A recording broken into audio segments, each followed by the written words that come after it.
Oh, that's a different story. That's a different story.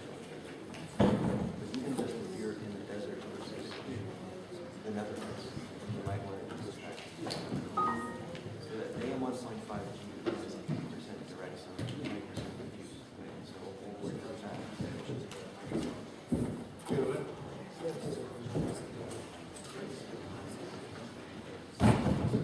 Yes.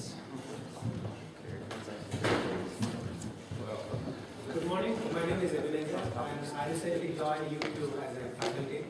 The work, what I'm going to show, is mainly from UCSB Santa Barbara.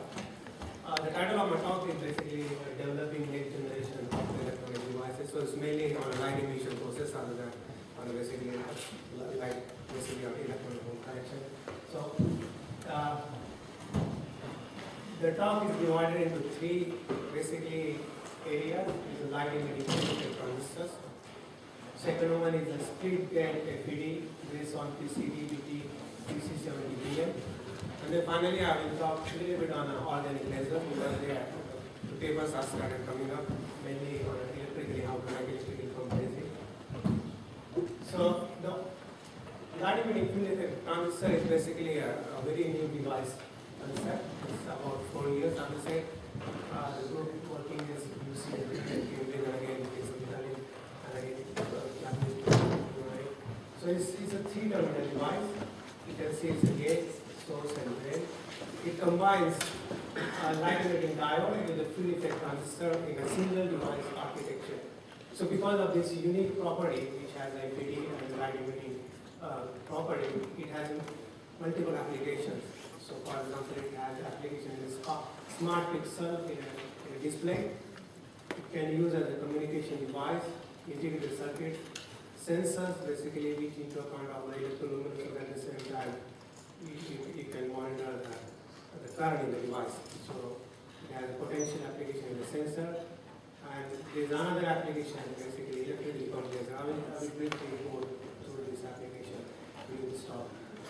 So the way in which we make the light emitting field effect transistor is basically on silicon nitride. It's a gate of a transistor is about typically 400 nanometer thick silicon nitride. Then we passivate this dielectric with the passivation layer, which removes the electron traps. So it's a PPCB, or you can use the PMMA, which effectively removes electron traps. And then we spin coat a light emitting polymer, which is OC1PPV or maybe super yellow. And then we deposit high work function and the low work function metal by using basically the iron deposition. It's a little tricky technique, but we managed to basically make it at UCSB. And then once we apply the gate field, we accumulate the charges, and depending on the HOMO and LUMO level, we can inject the electron and the hole, and they get combined and you get the light out. And the light emission can be tuned anywhere between the channel. The channel is about 20 micron and the width is about 1000 micron. So if you compare with the light emitting diode, it's basically the same thing. Basically low work function, high work function. The thickness is about 200 nanometer. Here you can see thickness. The channel is about 20 micron. So that's the biggest difference here. So the key parameter of these devices are the brightness, external quantum efficiency, mobility, and operating voltages. And I will go briefly through all these parameters, and I will show how to improve this parameter step by step. There are three types of material so far people has used. One is the evaporator material, typical tetrasin, or the small oligothiophene, which has reasonable photoluminescence quantum wave, but and again it has a very nice basically the mobility. But there is still an issue that the photoluminescence quantum wave of this material is very, very weak. So because of that, we end up with a very low brightness. There's another class of material, the single crystal, for example, tetrasin, ruberine, which has extremely high mobility, which is very good for light emitting field effect transistor, but it has an issue with the low photoluminescence quantum wave, which they stack very closely. So the typical photoluminescence quantum wave is 1%. And because of that, its brightness again goes very, very weak, and the single crystal is hard to make. There is another third class, we know that polymers, typically OC1C10, PPB, super yellow, FA20. The good thing about the polymer, they are basically has a very nice photoluminescence quantum value, is about 40 to 70%. Decent mobility, and again you can do solution processing. These are the, for example, polymers. So we decided to go with the polymers, and these are the single layer device structure. So that's the gate dielectric, silicon nitride, typically 400 nanometer. Is passivated with the polypropylene co-butene, and then super yellow, and these are the high work function and the low work function metal.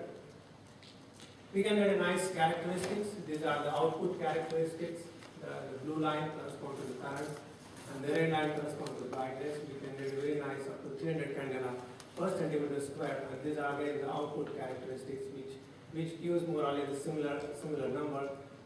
But you can see that there is a big issue. Is the operating voltages are 200 volts, and if you see any light emitting diode, operating voltages are typically 10 volts. And this brightness are pretty low. It's just 300 candela per centimeter square. You can get it.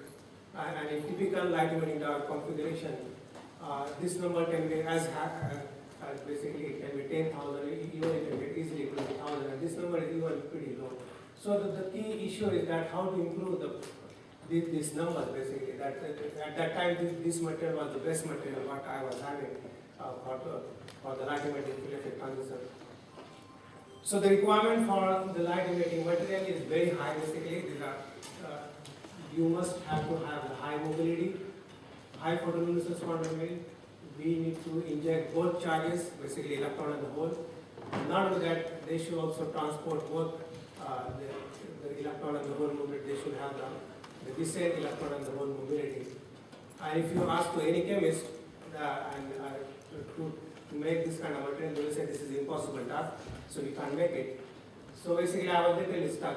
So I can't do it, the existing, the best material what I was having with the light emitting diode. So we come up with the three innovation. It's a bilayer light emitting field effect transistor. So literally the first layer will take into account of the high mobility.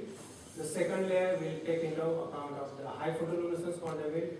And again, there is another, we come up with a new architecture, I will show you, and then there is a third class, is basically the phosphorescence material.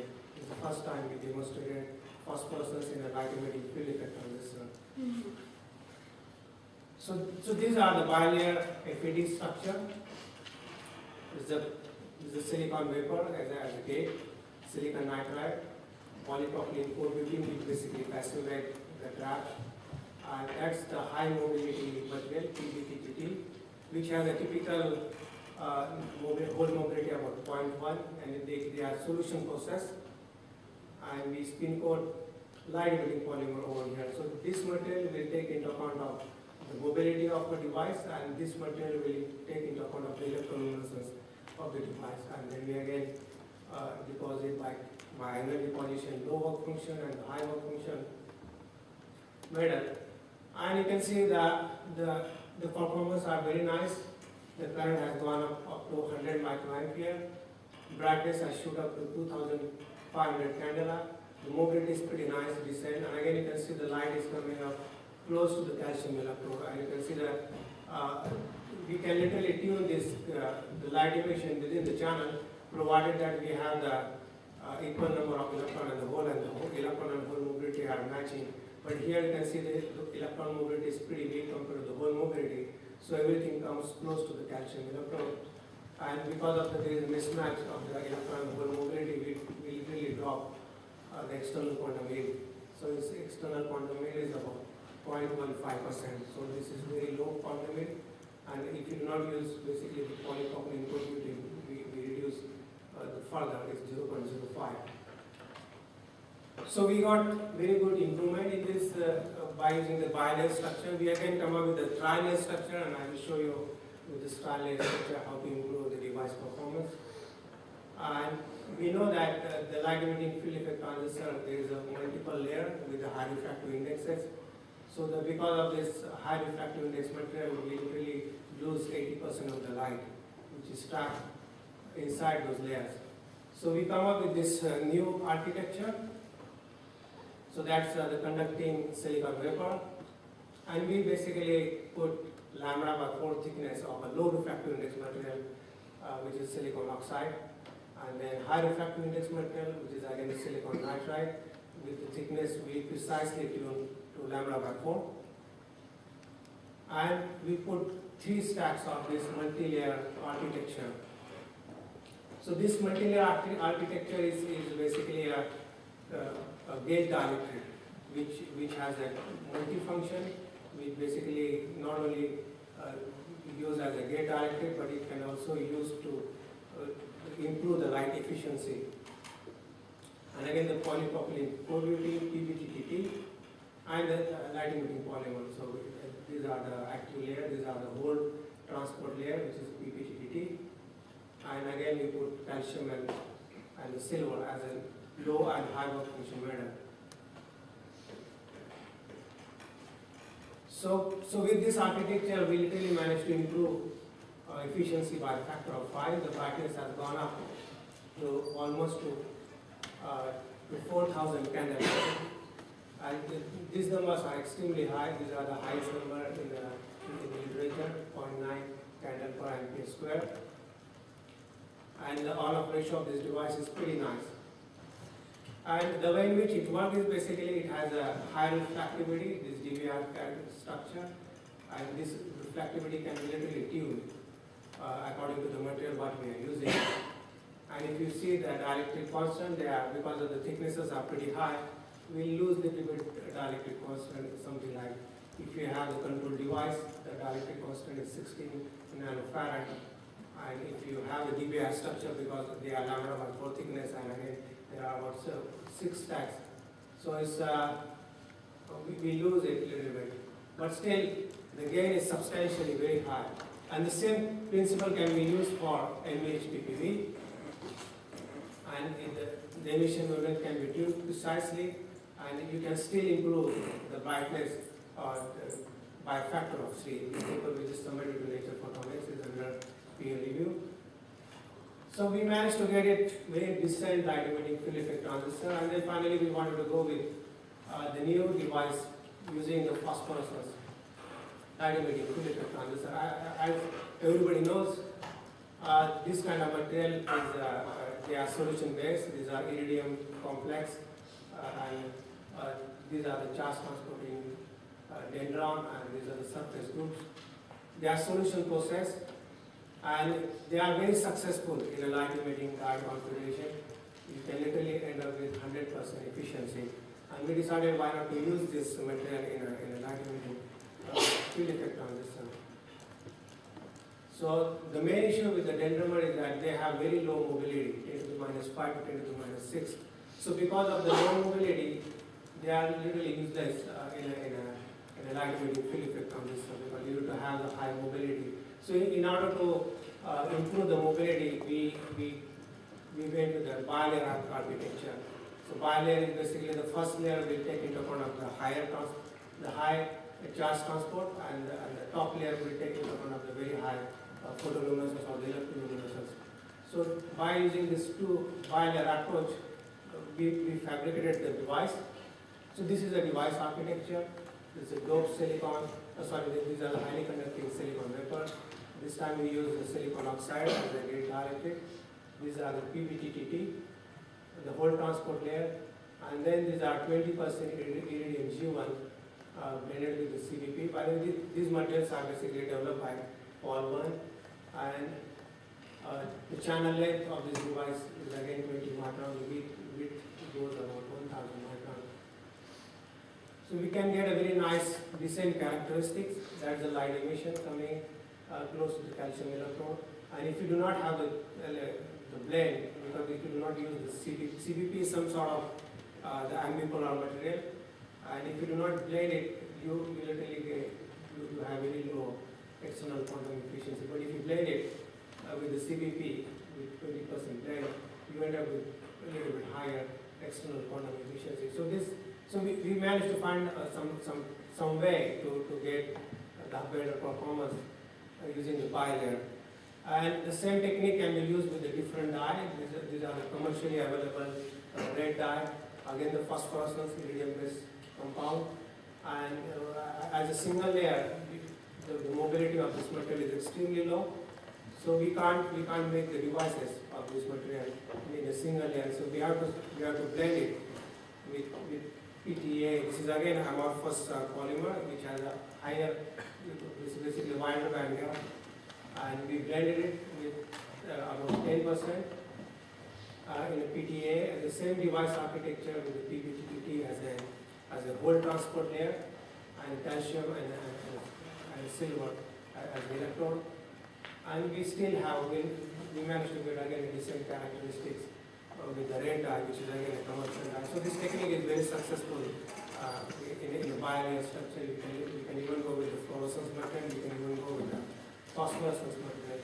And you can see very nice light emission close to the calcium electrode, and the color is about 650, and so because of the response for the eye is weak at 650, the brightness is very low here, about 30 candela per centimeter square. So the question which we were asking, that why quantum yield is very low in phosphorescence devices. Basically, the phosphorescence devices, they are very successful.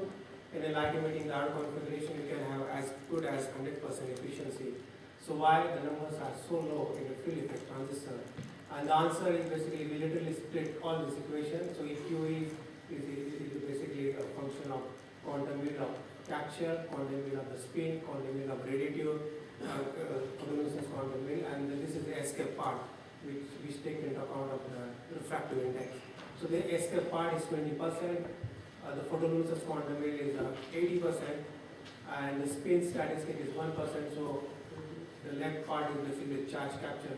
It basically, once you inject the electron and the hole, you must form exciton, and that's what is the charge capture. Charge capture. If you know the EQE, we end up with the charge capture is only 3%.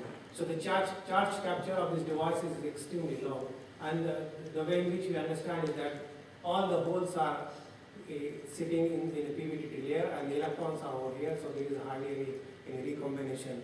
So the recombination is pretty big. So that's why the charge capture is pretty big here. And we need to have a very high electron mobility material so that the electron and the holes can be balanced, and this number can go up. So in order to improve this property, we decided to go with light emitting field effect transistor with a high work function metal. The earlier I showed with the low and high work function metal. So calcium metal is very reactive, and it's not very easy to make the devices. And again, it is an angle depollution. So we decided to go with a high work function metal, and the way in which we want to inject electron into the superlunar with this NdI material, which is a soup. This one is a evaporated material with a very nice electron mobility, something you can easily get up to 10. And this material is basically developed at the Kodak Rochester. And so this one is a PBTTT, which is a gold dominated material. This is a superlunar, is the electron-luminescent material. And this NdI is an electron transport layer.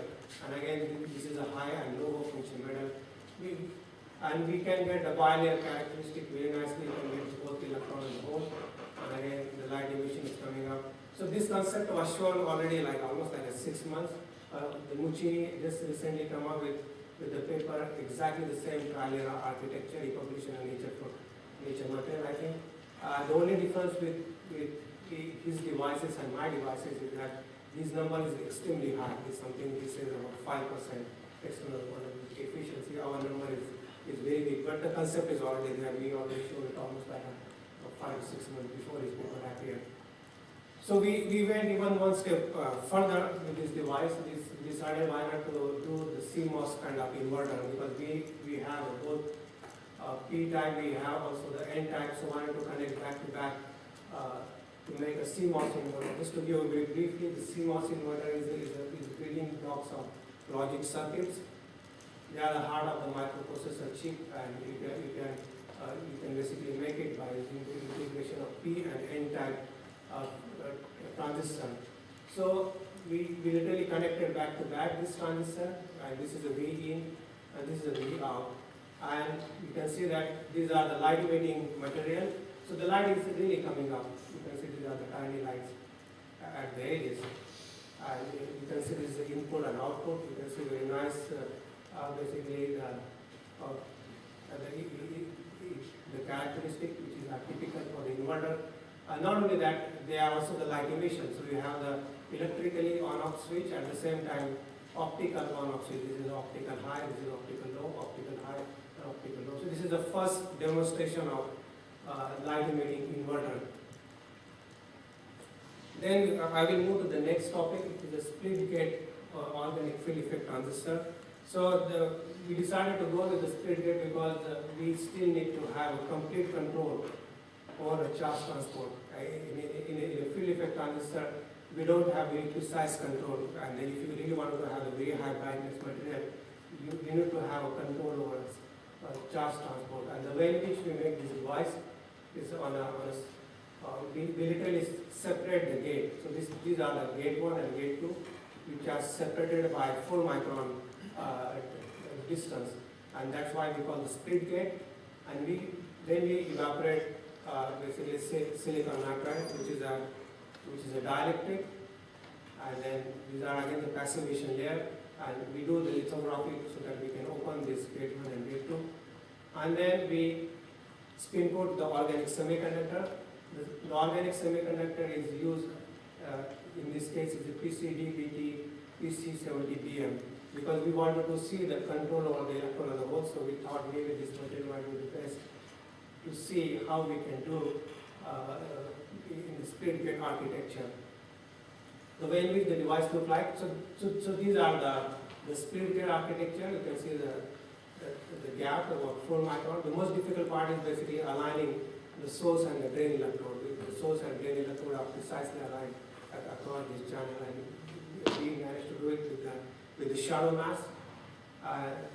Basically, I was talking with the PhD student, and he said that this is almost impossible job to do it. But then I said, well, just try with the 100 micron. If you are successful with the 100 micron, maybe we can do with the 20 micron. And then with this case, this one is about 94 micron, actually the channel length, and the width which is earning is 1000 micron.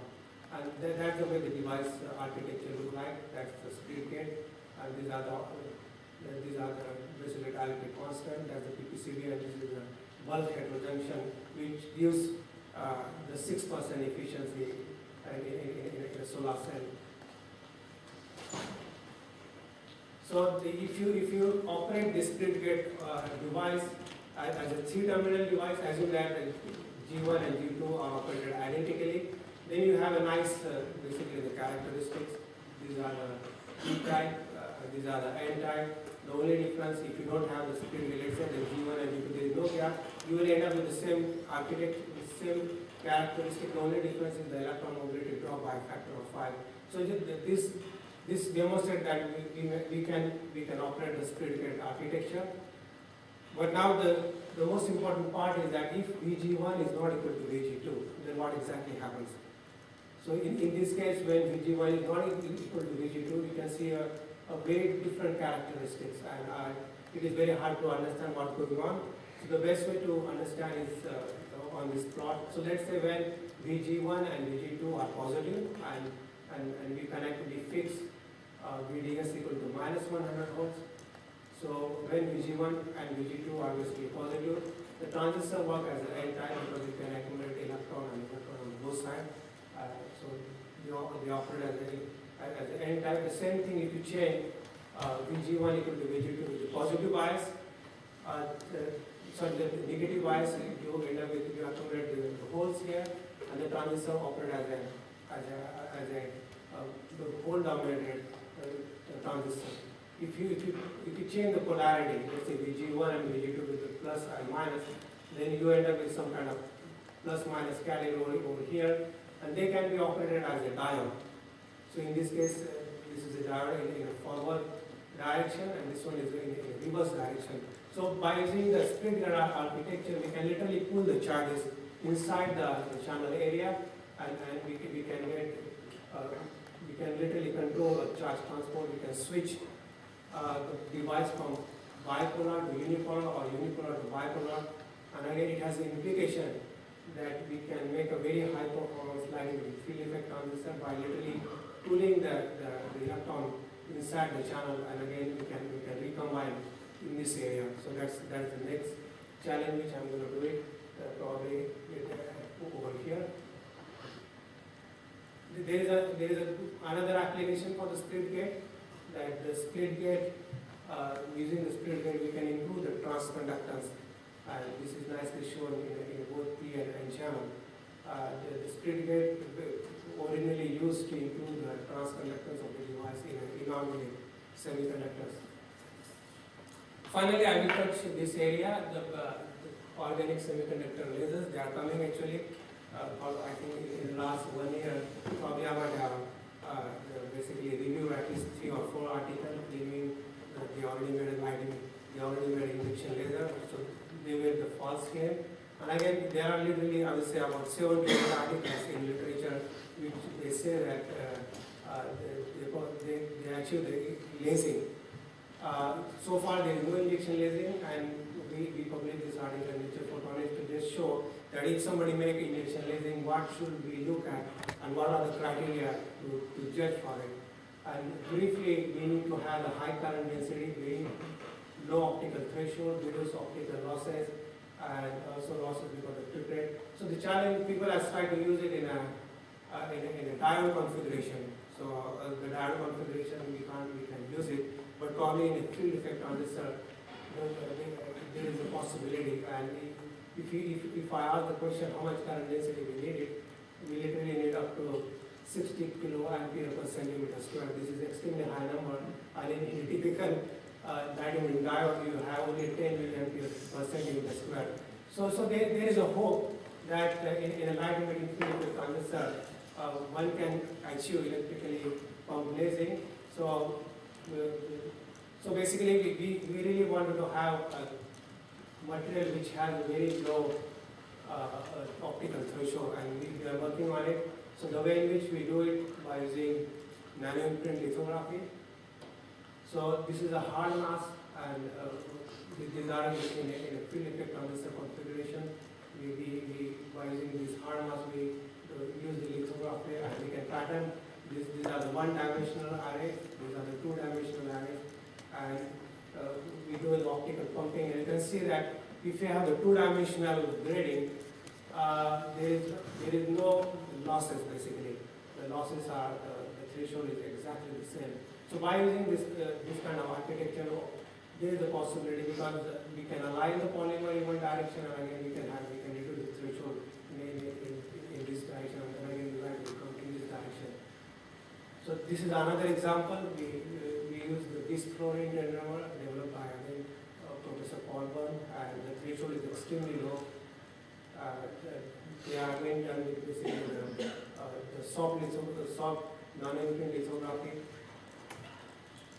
So finally, I will come to the conclusion. Basically, there is the renewed hope that with the new concept, a new device architecture, and a new material, there is opportunity for next generation plastic electronics, and the future works can be high performance material, sensors based on light emitting field effect transistor, integrated circuits, organic lasers. And finally, I wanted to introduce our recent book basically, which is going to publish next month by Oxford University. This is a textbook by Semiconducting and Metallic Polymers by Alan Eagles, Sardar Sirishichi, and me. So this book is basically the first book of its kind, and there are about 14 chapters. 6 chapters are very fundamental, and the remaining 7 chapters, 6 to 7 chapters are on application. Some of the work which I showed is already there. And again, these are like a transistor and a solar cell and lasers and light-emitting diode. And most of the area we covered in this book. So I highly recommend graduate students and an expert in this area to look for this book. It's already there on Amazon. Finally, I want to acknowledge Professor Alan Egan, my boss, and Moses. And we had a collaboration with Pope, and I was Samuel mainly for the laser work, and Deepak Shukla for Rochester for light emitting inverter work. Thank you.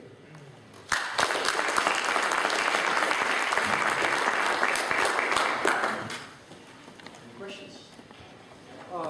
In one of your very nice bi-limiting device structures, I'm not getting quite clearly why the P-type PBGT is underneath the emitting layer, because Yeah, I think this is a good question. We really do not know, and we suspect that maybe the PBGT is it improves the electron transport if you remove the electron traps.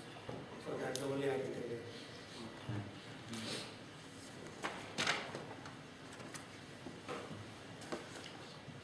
For organic lasers, or Yeah. the holy grail, I guess. At those current densities, if there's a radius of interaction for a carrier, or Yeah. something, you have all the triplets, but then you have all the polar arms and Yeah. everything else, and they all have these broad absorption spectra that are out there. Is there some basic, if you just assume a 5 nanometer interaction radius or something like that, is it ever going to be possible to get the high density of singlets that you need? But when it says the knowledge at earlier stages, because the material were not the best, and people used to use it in a light emitting diode configuration, and some of the people just gave up. They say it's not going to work because it's almost impossible. And then now the new device architecture, and again, most likely the new material probably it basically can give the possibility for the injection lasing. And I believe that the field effect transistor is the right configuration to go with it. I guess most of the carriers are outside the recombination zone. That's possible. So the split gate geometry seems pretty complicated to me. Oh, that's very difficult. Basically, we spent almost like 6 to 7 months. When I was talking with the graduate student, he said this is impossible. So then I said, well, just try with 1,000 micron, 100 micron, and we will see. And finally, he managed to get it. And then now he's so confident, he told me that we can even basically align it for 20 micron. But this is all with lithography. Partly with the lithography, and the top contacts are with the Sharma. But is it possible to use a stamping or some nanolith for the split gate? Yeah, maybe possible, yeah. Maybe possible. any more questions?